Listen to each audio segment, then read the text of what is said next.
The benefits of the indoor rowing machine are undisputed.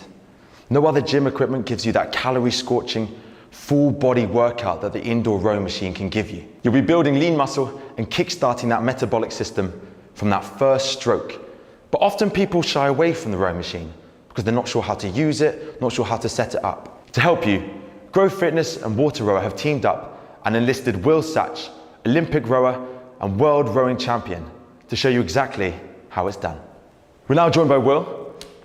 The only setup you have to do with the WaterRower is adjust the height for your foot. You want the strap around the widest part of your foot, roughly the ball of the foot.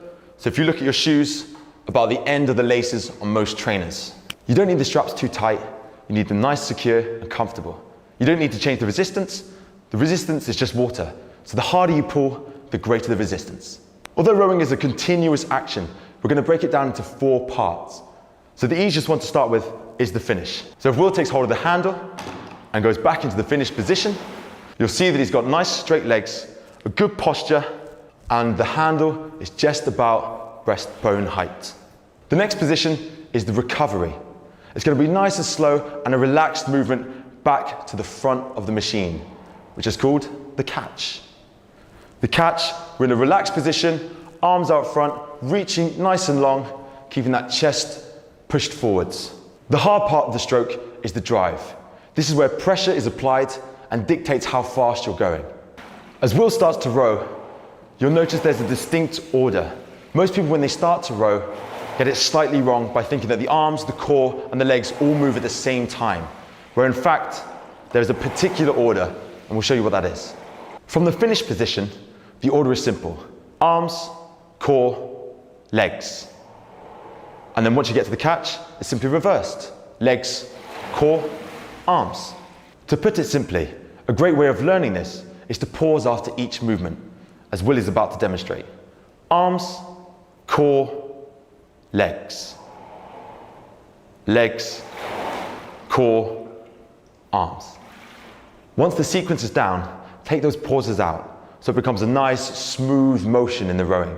Often, people make little mistakes when they first start out, such as this one, where the knees are coming up too fast and the arms and the core aren't rocking over. So he's having to go over those knees. It's an inefficient movement and there's a lot of pressure on the lower back. So try and stick to the arms, core, legs, legs, core, arms, as Will is beautifully demonstrating here. In this second example of what people often do wrong is where they open up too soon. They're not generating enough power from the legs, so they're pulling back using their upper body and their core too early before their legs are fully extended, as Will is about to demonstrate. It takes some of the power away, so you're not generating as much power as you could. It's also just an inefficient stroke. Once you feel confident with the order, the next thing to focus on is power. Of all the work in the stroke, 60% of the power is going to come from the legs. So Will's going to come up to the catch and then drive away just using his legs to get 60% of the power. Next up we have the core, which makes up 20%. So Will's going to do the legs, then the core. And lastly, he's going to put it all together. So we'll have the legs doing 60%, core doing 20%, and then the arms, last of all, doing the last 20%. A common mistake made by new rowers is to generate too much power from the arms, as Will's about to demonstrate. It's not efficient in the power output. We want to use our big muscles, our legs, providing 60%, as we said before. To recap the power distribution, you want 60% legs, 20% core, and 20% arms. The third and final element we're going to look at in this tutorial is timing. A well-executed rowing stroke will be long and powerful. To do this effectively, it's important not to rush. You want a 2-to-1 ratio. For every second on the drive, take 2 seconds for the recovery. To show you this timing, Will's about to demonstrate.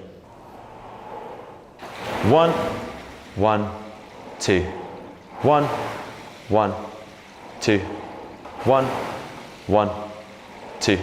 By taking time on the recovery, you can be sure to get the power in each stroke.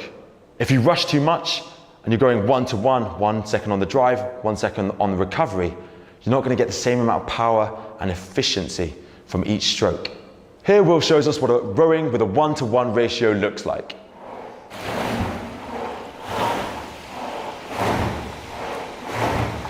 However fast you're trying to row, it's important to maintain that 2-to-1 ratio within the stroke.